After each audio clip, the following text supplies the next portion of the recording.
Victoria's perfectly manicured fingers drummed against her Hermes bag as the lawyer announced I'd inherited David's old farmhouse, the same property she'd called that dumpy shack at Thanksgiving. Her face went ashen when she realized the beach mansion and $300 million couldn't buy her way out of what was coming. 3 days later, I found the reason she looked like she'd seen a ghost. If you're watching this, subscribe and let me know where you're watching from. Let me back up and tell you how a 68-year-old widow ended up discovering her son's murder while everyone else believed it was just a tragic accident.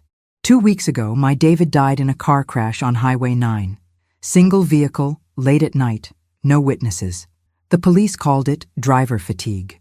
Victoria sobbed beautifully at the funeral, playing the grieving widow to perfection while wearing a black dress that probably cost more than my monthly pension. I knew something was wrong when she insisted on a private burial. Just family, she'd said, dabbing her eyes with a lace handkerchief.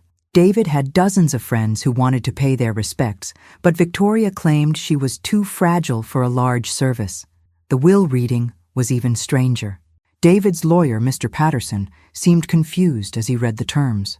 The bulk of the estate, the tech company David had built from scratch, the beach house in Malibu, the investment portfolio, all went to Victoria.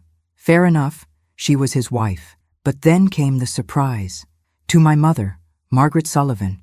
I leave the family farmhouse in Pine Valley, along with all contents therein. She will understand its significance. I hadn't been to that farmhouse in 15 years. David bought it as a weekend retreat, but rarely used it. Victoria wrinkled her nose whenever it was mentioned, calling it rustic in a way that made the words sound like a curse. What exactly am I supposed to do with a rundown cabin? I'd asked Patterson privately after the reading. His expression was oddly serious. David specifically requested that you go there alone, Mrs. Sullivan. He said you'd know what to do. Victoria had been unusually eager to help me pack for my trip to Pine Valley. She even offered to have the house cleaned before I arrived, but something in her tone made me decline. If David wanted me to see something, I needed to see it exactly as he'd left it. The 3-hour drive gave me time to think about the son I'd apparently never really known. David had always been secretive about his work, claiming it was boring tech stuff whenever I asked. He'd grown distant over the past year, canceling our weekly dinners and avoiding family gatherings. I'd blamed Victoria's influence, but now I wondered if there was more to it. The farmhouse sat at the end of a winding dirt road, surrounded by dense pine trees that blocked most of the afternoon sunlight. It looked exactly as I remembered: weathered wood siding, wraparound porch, and that creaky front door that never latched properly. But as I stepped inside, something felt different. The air was stale, but not abandoned stale. Someone had been here recently. Very recently. The coffee pot was still warm. I stood in the kitchen, staring at the nearly full carafe that hadn't been there when David died 2 weeks ago. Unless the coffee fairy had taken up residence, someone had been making themselves at home in my inheritance. The smart thing would have been to call the police immediately. Instead, I did what any sensible grandmother with a backbone would do. I poured myself a cup and started exploring. Hey, if they were going to break into my house, they could at least make decent coffee. They did. The living room looked normal enough if you ignored the fact that David's reading chair was positioned to face the window with a clear view of the driveway, like someone had been keeping watch.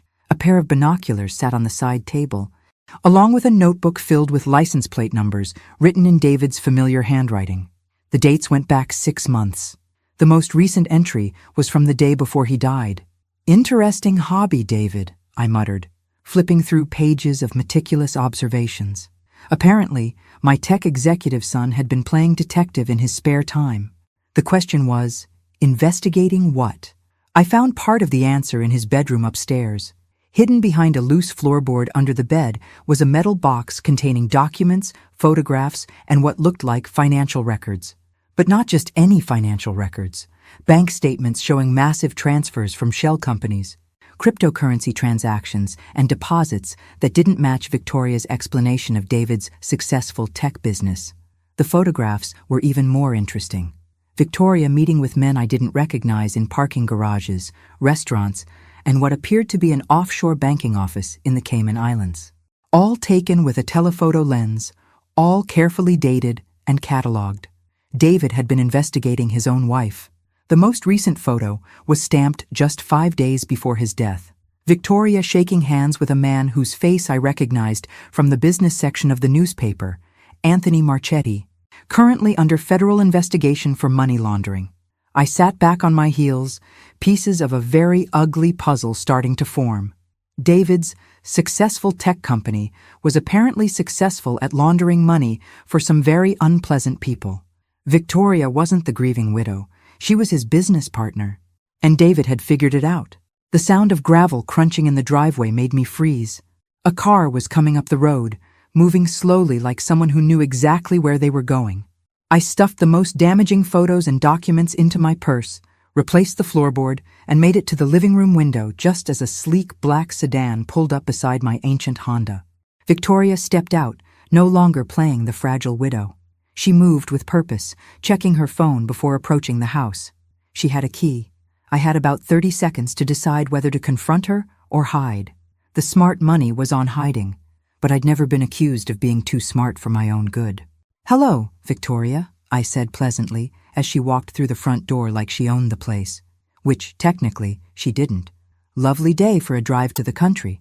She jumped about 3 feet in the air, clutching her chest with the kind of dramatic flair that would make a soap opera actress jealous. "Margaret, I didn't expect... I thought you were coming tomorrow." "Clearly." I gestured to the coffee pot. "Though someone's been expecting something. That coffee's still warm." Her eyes darted toward the kitchen, then back to me. I could practically see the gears turning as she calculated her next move. Victoria had always been beautiful in that cold, perfect way that made other women feel inadequate. But today she looked tired, stressed, like someone who'd been losing sleep over something more serious than grief. "I've been coming here to feel close to David," she said, tears appearing on cue. "This was our special place. Funny, he never mentioned bringing you here. In fact, I distinctly remember him saying you hated it." I settled into David's reading chair, noting how she flinched when I picked up the binoculars. "What exactly were you two looking for out here?" "Looking for?" Her laugh was pitched a little too high. "We weren't looking for anything. We just enjoyed the peace and quiet." With binoculars and surveillance notes? I held up the notebook.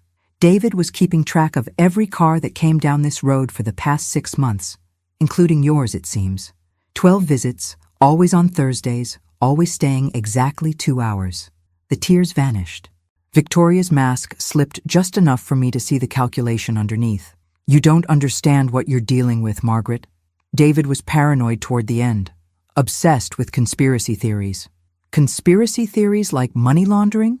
Or conspiracy theories like faking financial records? I pulled out one of the bank statements I'd found. "This shows a deposit of $2 million from a company that doesn't exist, Victoria." David may have been many things, but paranoid wasn't one of them. She went very still. When she spoke again, her voice had lost all pretense of grief. "You need to stop digging, Margaret. For your own safety." "Is that a threat?" "It's practical advice from someone who knows more about this situation than you do." She moved toward the door, then paused. David was getting ready to do something very stupid, something that would have destroyed everything we built together.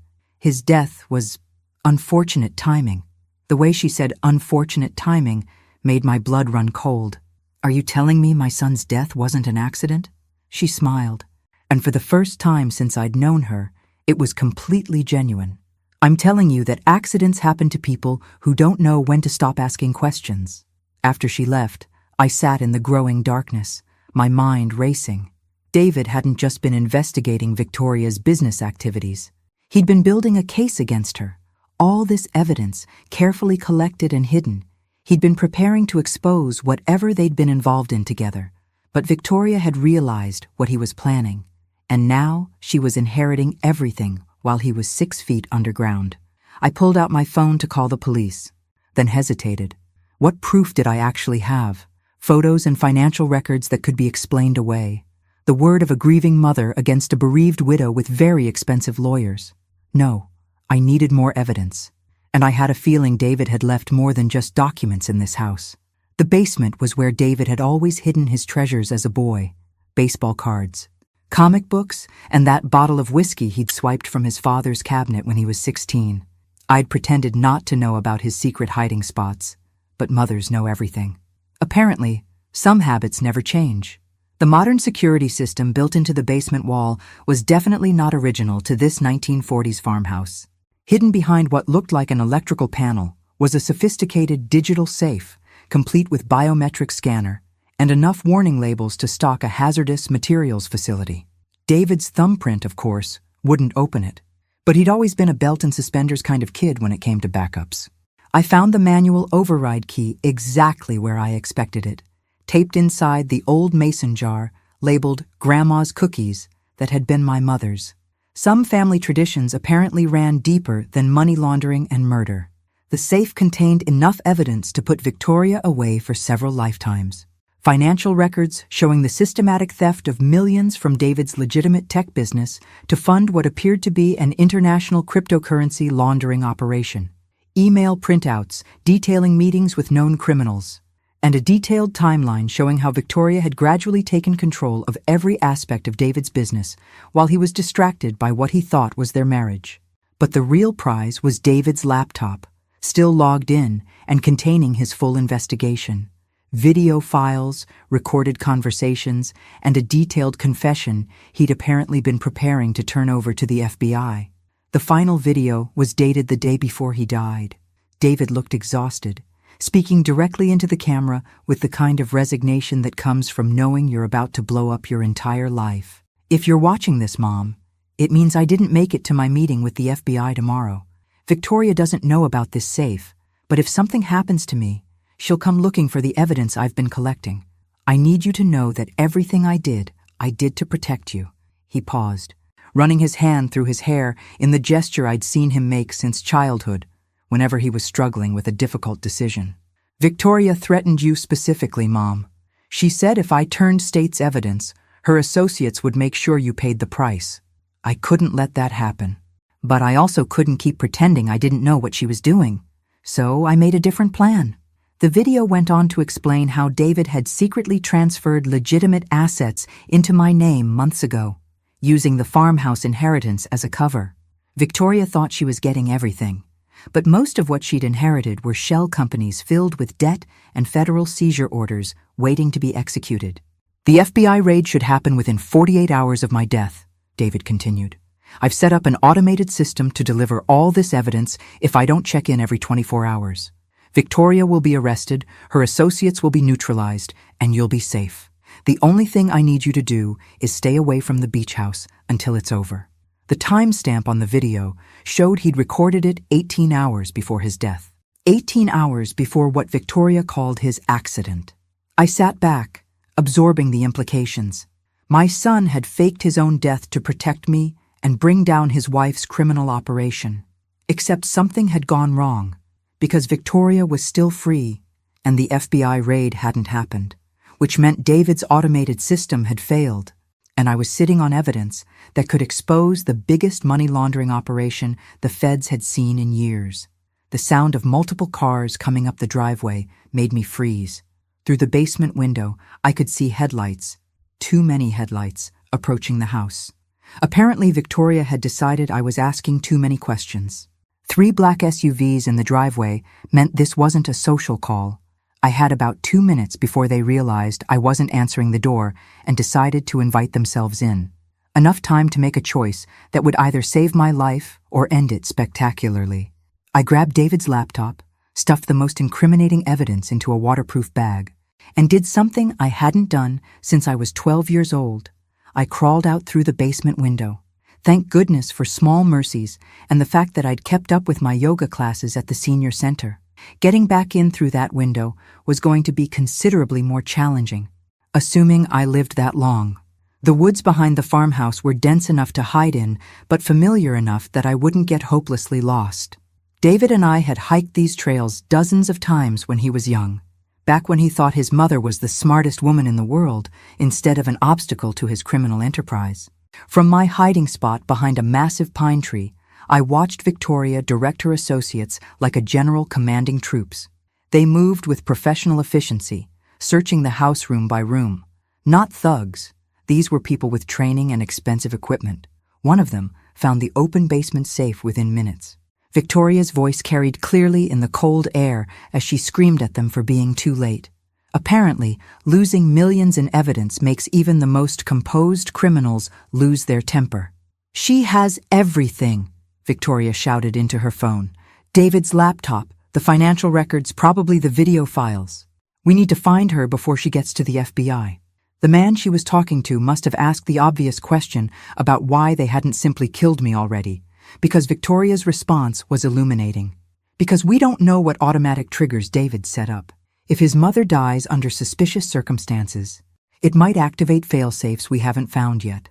We need to recover the evidence first, then make it look like an accident. Just like we did with David." There it was. Confirmation that my son's death had been murder, delivered with the casual indifference of someone discussing the weather. I'd heard enough. Time to find out if David's backup plan had any backup plans. The hiking trail led to an old logging road that connected to the main highway about 2 miles from the farmhouse. My ancient Honda couldn't outrun their SUVs, but it might not have to. David had always been paranoid about cell phone tracking, so the laptop bag contained something I hadn't seen in years, a satellite phone. The contact list had only 3 numbers, one labeled FBI Morrison, one labeled Insurance, and one labeled Mom Emergency. I tried FBI Morrison first. A tired voice answered on the second ring. "Morrison. Detective Morrison? My name is Margaret Sullivan. My son David was supposed to meet with you 2 weeks ago about a money laundering investigation." Long pause. "Mrs. Sullivan, I'm sorry for your loss. David's death was a tragedy, but our meeting was canceled when circumstances changed." "What circumstances?" "Ma'am, I can't discuss ongoing investigations, but if you have information related to your son's business activities, I'd be happy to meet with you tomorrow morning." "Detective Morrison, I'm currently hiding in the woods behind my son's farmhouse while his widow and several armed associates search for evidence that proves she murdered him." "Tomorrow morning might be too optimistic." Another pause, longer this time. "Mrs. Sullivan, where exactly are you right now?" I gave him the location, along with a brief summary of what I'd found in David's safe. Morrison's breathing changed as I described the evidence, and I could hear him typing rapidly. "Ma'am, I need you to stay hidden until we can get units to your location. We've been investigating Victoria Sullivan and her associates for 8 months, but we lost our inside source when David died. If you have his complete files..." "Detective, my son recorded a confession video saying he was going to turn state's evidence. He also said Victoria threatened to kill me if he testified. Does that sound like someone who died in an accident?" "No, Mrs. Sullivan, it doesn't.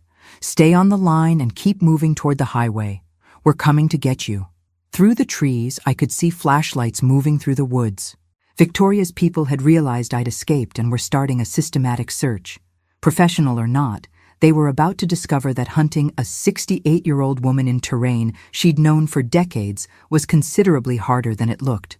But I had one more call to make first. Mom Emergency connected to a number I didn't recognize, but the voice that answered was beautifully familiar. "Margaret, thank God. Are you safe? David?" My legs nearly gave out. I grabbed a tree for support, trying to process what I was hearing. "David, you're supposed to be dead." "I am dead, Mom. Officially. And it needs to stay that way for another few hours until the FBI finishes rounding up Victoria's network." "Are you somewhere secure?" The relief of hearing my son's voice was immediately replaced by the urge to strangle him.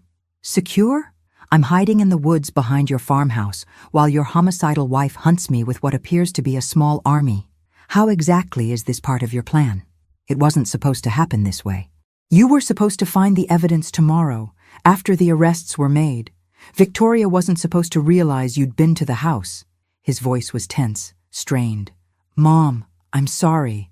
I never meant to put you in danger. Where are you?" "Federal protection. I've been working with the FBI for the past year to build a case against Victoria and her associates. The car accident was staged to make them think their inside source was gone. It was supposed to buy us time to collect evidence on the rest of the network. I could hear vehicles in the distance, moving along the logging road. Morrison's people or Victoria's reinforcements. Either way, my hiding spot was about to become considerably less secure. "David, I need to know, how many people are we talking about here? Because your wife just brought enough firepower to invade a small country." Victoria's organization launders money for 3 different criminal enterprises, including 2 that are on the FBI's most wanted list. They've killed people for less than what you discovered tonight. Wonderful. Any other encouraging news you'd like to share while I'm running for my life? Actually, yes. The cavalry should be arriving any minute now.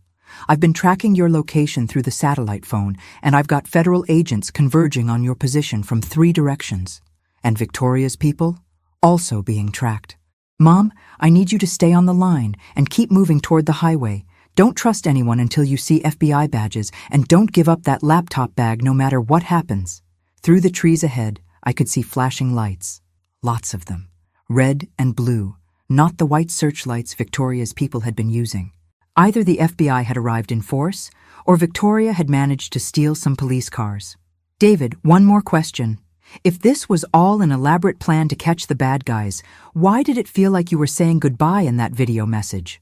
The silence stretched long enough that I thought the connection had failed. Because I wasn't sure I'd survive the staging of my death, Mom. Victoria had been having me followed for weeks. If the plan had gone wrong, if they'd caught me before the FBI could extract me. His voice broke slightly. I needed you to know that everything I did was to protect you, even if it meant you'd hate me for lying. The sound of footsteps crashing through the underbrush was getting closer. Multiple sets, moving fast. I could never hate you, David, but next time you decide to fake your own death, maybe give your mother a heads up first? His laugh was shaky but genuine. Deal. Now keep moving, Mom. And remember, trust no one until you see Detective Morrison in person. He's 6'2", gray hair, and he'll know the password baseball cards in the mason jar. The flashing lights were definitely getting closer, and I could hear voices calling my name. Professional voices, using the kind of calm authority that suggested extensive training in hostage recovery situations. I was about to find out if David's elaborate plan had actually worked, or if we'd both just signed our own death warrants. But first, I was going to have a very serious conversation with my son about the definition of protecting your mother.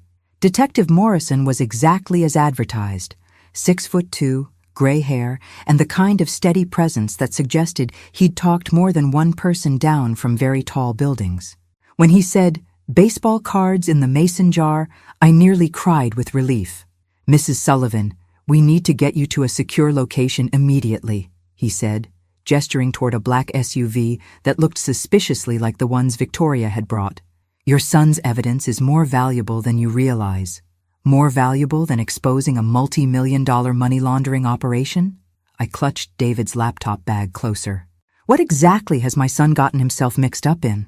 Morrison exchanged glances with his partner, a sharp-eyed woman who introduced herself as Agent Chen. Ma'am, your daughter-in-law isn't just laundering money. She's been funneling cryptocurrency to terrorist organizations overseas. We're talking about national security implications. I stared at them. You're telling me Victoria went from trophy wife to international terrorist financier? That seems like quite a career leap. According to your son's intelligence, she was never just a trophy wife. Victoria Marchetti, that's her real name, has been working for her father's organization since college. She married David specifically to access his tech expertise and use his company as a front.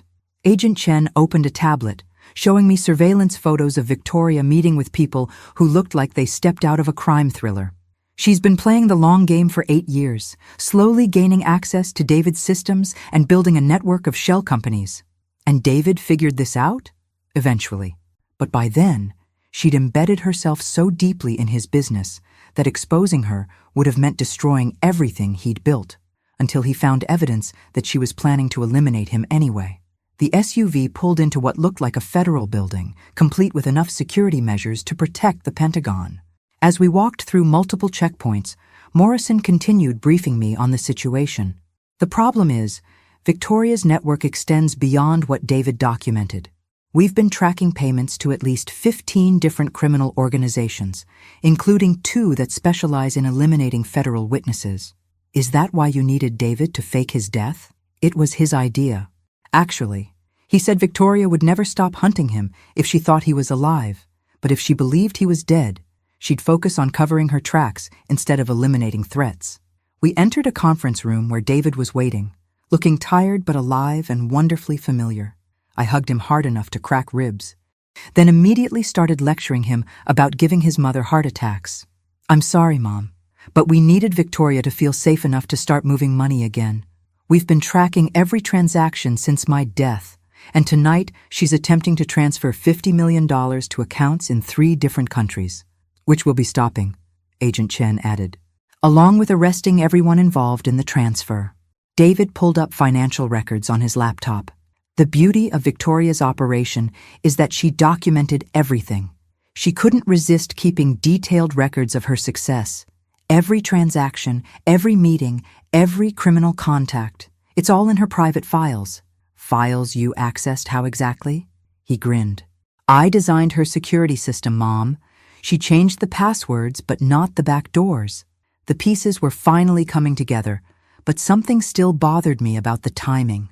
Victoria had seemed genuinely shocked at the will reading when she learned about the farmhouse. If she'd been planning to eliminate David anyway, why hadn't she known about his preparations? The answer came from Agent Chen's next revelation, and it was considerably more disturbing than international terrorism. "Mrs. Sullivan, we need you to understand that this operation is bigger than just Victoria. Her father's organization has been infiltrating tech companies across the country, using marriages and romantic relationships to gain access to systems and expertise." She pulled up a map showing dots across major cities. David's company was target number 12. Victoria was assigned to him specifically because his security software was being used by several banks we now know were being robbed from the inside. "You're telling me my son was targeted for marriage by professional criminals? I'm telling you that Victoria Marchetti is what we call a honey trap specialist. She's done this before, at least 3 times that we can document. The previous targets all died in accidents after their usefulness ended." David's face went pale. "You never told me about the other husbands." Morrison leaned back in his chair. "We were hoping to avoid traumatizing you further, but given tonight's events, you need to understand what you're dealing with. Victoria's first husband died in a skiing accident after she drained his software company's bank accounts. The second died in a boating accident after she'd used his biotech firm to smuggle laboratory equipment overseas. And the third? House fire, made to look electrical, after she'd used his defense contracting company to steal military encryption codes." I felt sick. So David would have been number 4, except David figured it out in time. The problem is, Victoria's father's organization doesn't tolerate failure. When she couldn't deliver David's death and complete access to his systems, they sent reinforcements. The people who came to the farmhouse tonight? Among others. We've identified at least 12 operatives who arrived in the area over the past 48 hours. They're not just here to recover evidence, they're here to clean up loose ends. David stood up suddenly, pacing to the window. "Mom, there's something else. The reason Victoria was so shocked about the farmhouse inheritance wasn't because she didn't know about it. It's because she thought I'd hidden something else there." "What kind of something else?" "The master key to her father's entire network. Financial records, contact lists, operational details for every criminal enterprise they're connected to. I told her I'd created it as insurance, but I never told her where it was hidden." Agent Chen's eyes sharpened. "Does this master key exist?" "Oh, it exists. And it's not hidden at the farmhouse." David turned to me with an expression I recognized from his childhood. The look he got when he was about to reveal he'd been 3 steps ahead of everyone else the whole time. "Mom, remember how I always hid my most important things in the last place anyone would think to look?" I thought back to all the times I'd found his treasures hidden in plain sight. "You hid it at home. Your real home. Not just at home. I hid it with the person Victoria would never suspect of being involved in any of this." The realization hit me like a physical blow. "It's at my house. You hid it at my house. In Grandma's cookie jar, to be specific. The same jar where I used to hide my allowance money. Victoria's met you dozens of times over the years, and she's never seen you as anything more than a harmless old woman who bakes cookies and asks when she's going to have grandchildren." Agent Chen was already reaching for her radio. "We need a team at Mrs. Sullivan's residence immediately." "Wait," Morrison held up a hand. "If Victoria's people realize what David hid there, they'll tear the place apart looking for it. Mrs. Sullivan, is there any chance they'd think to search your home?" I considered this. Victoria had always been condescendingly polite to me. treating me like a relic from David's past that had to be tolerated but never taken seriously. She'd visited my house exactly twice in 8 years of marriage, both times spending the entire visit checking her phone and making excuses to leave early. "No," I said slowly. "She thinks I'm a harmless old widow who spends her time watching game shows and watering houseplants. Then we have an advantage she doesn't know about," Morrison said. "But we need to retrieve that information before she figures out where it is." David shook his head. "It's too dangerous. I won't put Mom at risk again." "You won't be putting me at risk," I said firmly. "I'm volunteering." Going back to my own house felt surreal after everything that had happened. The FBI had stationed agents in the neighborhood, but they were invisible, hidden in landscaping trucks and parked in driveways like visiting relatives. To anyone watching, I was just a grieving mother returning home from a difficult day of settling her son's affairs. The cookie jar sat exactly where it had been for the past 15 years, on the kitchen counter next to the coffee maker, unremarkable, overlooked, and containing what might be the most valuable intelligence the FBI had gathered in years. David hadn't been exaggerating. The tiny USB drive hidden among the ceramic cookies contained financial records that read like a directory of international crime. Names, account numbers, operational details, and enough evidence to dismantle criminal networks spanning 3 continents. "Your son is either brilliant or completely insane," Agent Chen said through my earpiece as I downloaded the files to a secure FBI laptop. "Possibly both. He gets that from his father," I replied. "The brilliant part anyway. The insanity is all mine." I was just finishing the file transfer when my home security system chimed.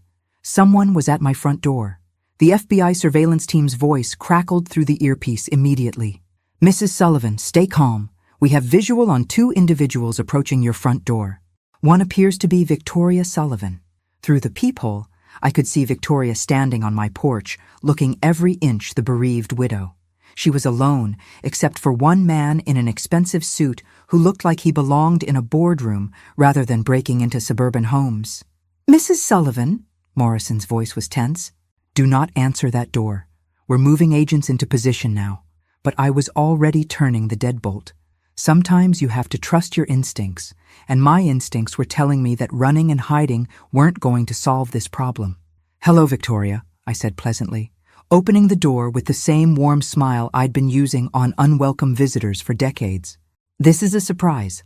I wasn't expecting to see you again so soon." Her smile was equally warm and twice as false. "Margaret, I hope you don't mind the intrusion. This is my attorney, Mr. Reeves. We were hoping to discuss David's estate with you." "Of course. Please, come in." I stepped back, noting how her eyes immediately began cataloging my living room, looking for something specific. Mr. Reeves was considerably less subtle. He moved through my house like he was conducting an inventory, examining everything from my bookshelf to my houseplants with professional interest. "Margaret?" Victoria settled onto my sofa, her posture perfect and her tone honeyed with false concern. "I realize today has been overwhelming for you. Finding David's things at the farmhouse, dealing with all that confusing paperwork." "It has been quite a day," I agreed, pouring tea from the pot I'd prepared before their arrival.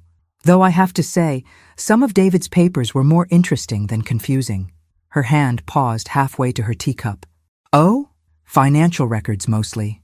Investment accounts I didn't know he had. Business partnerships that seemed rather international." I watched her face carefully. I had no idea David's business was so diversified. Mr. Reeves had stopped pretending to admire my china cabinet and was now standing directly behind my chair. Professional bodyguard positioning, I realized. Victoria wasn't just here to chat. "Margaret, some of those papers might be sensitive business documents that should be returned to David's lawyers, for legal reasons." "I'm sure you're right. In fact, I've already taken care of that. I turned everything over to the FBI this afternoon." The silence that followed was so complete I could hear my kitchen clock ticking from the next room. Victoria's mask didn't slip, but something shifted behind her eyes, a calculation being rapidly recalculated. "The FBI?" Her voice remained perfectly controlled. "Whatever for? They said there might be irregularities in David's business practices that need investigation. Something about international transactions and money laundering." I sipped my tea innocently. "I'm sure it's just a formality." Victoria's laugh was like breaking glass, sharp and dangerous. "Oh, Margaret, you have no idea what you've done." Mr. Reeves moved closer, and I noticed he'd positioned himself between me and the front door. Whatever warm family conversation Victoria had planned, it was over. "I know exactly what I've done," I said calmly. "I've helped expose a criminal organization that murdered my son." "Murdered?"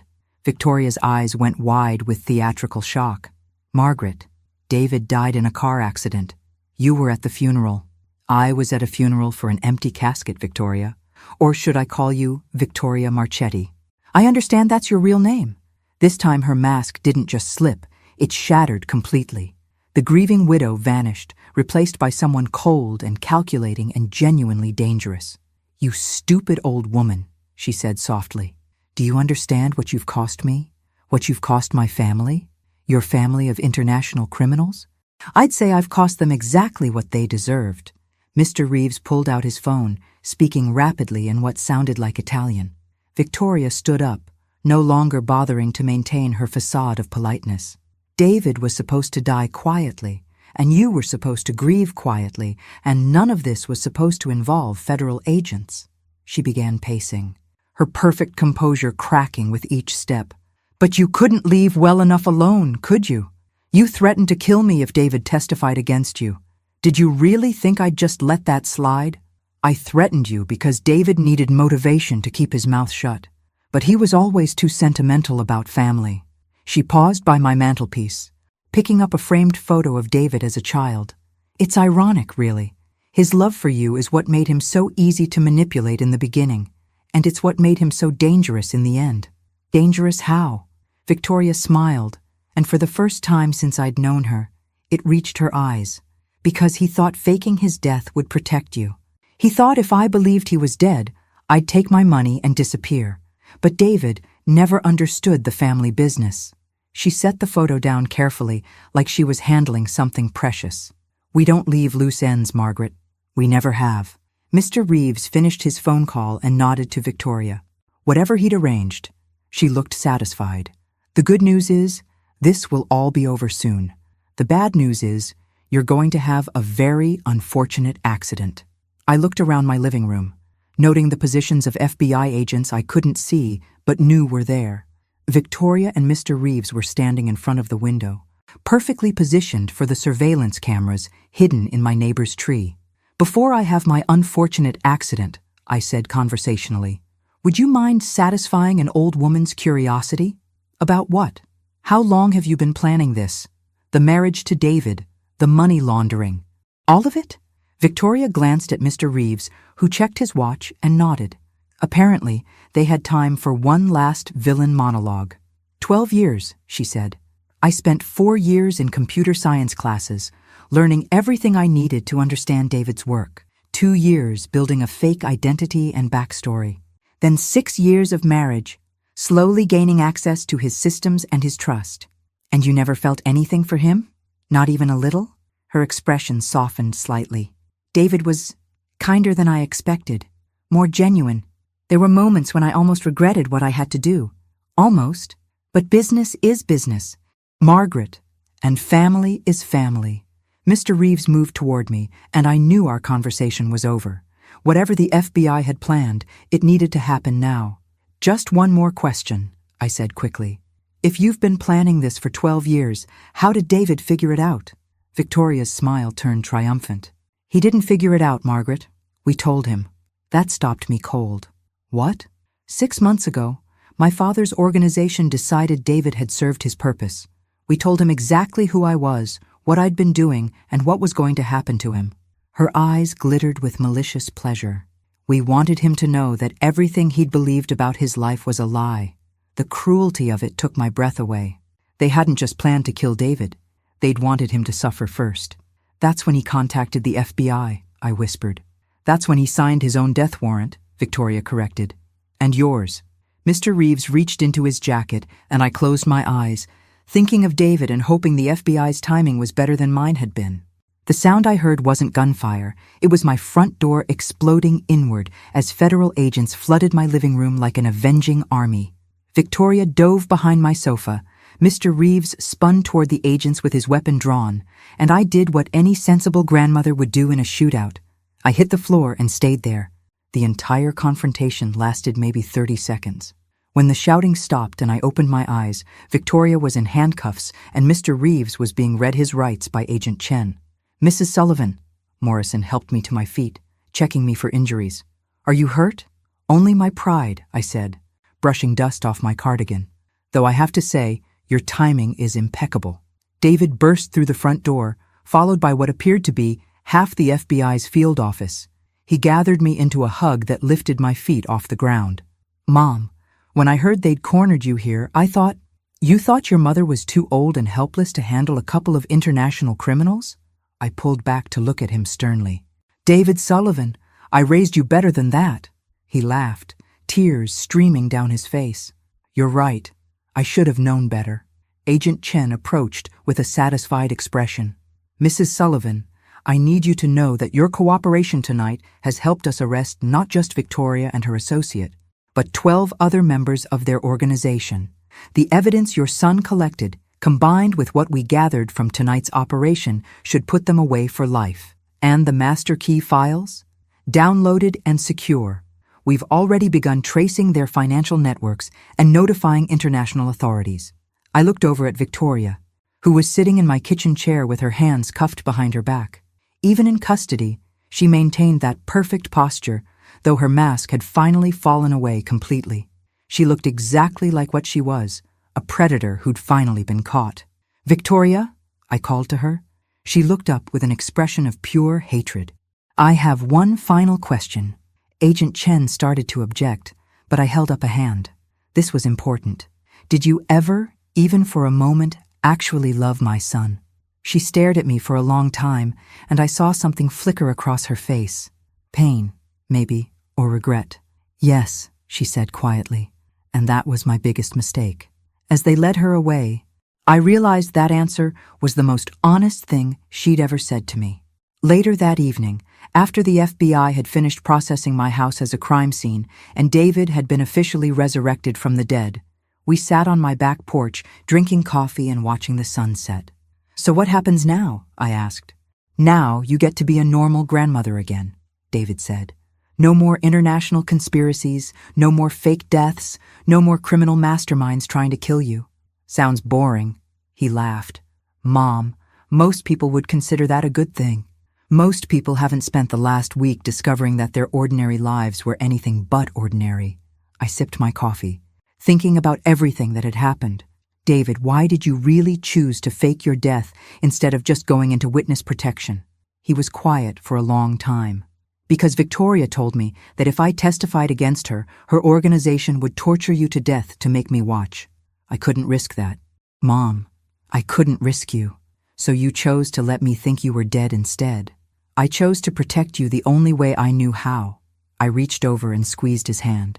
"Next time, maybe we could try just talking about it first." "Next time, I promise to involve you in the planning stages." "There'd better not be a next time." "David Sullivan." He grinned. "Well, I can't make any promises. After all, I get my sense of adventure from my mother." I looked out at my quiet suburban neighborhood, thinking about how ordinary it looked and how extraordinary the last week had been.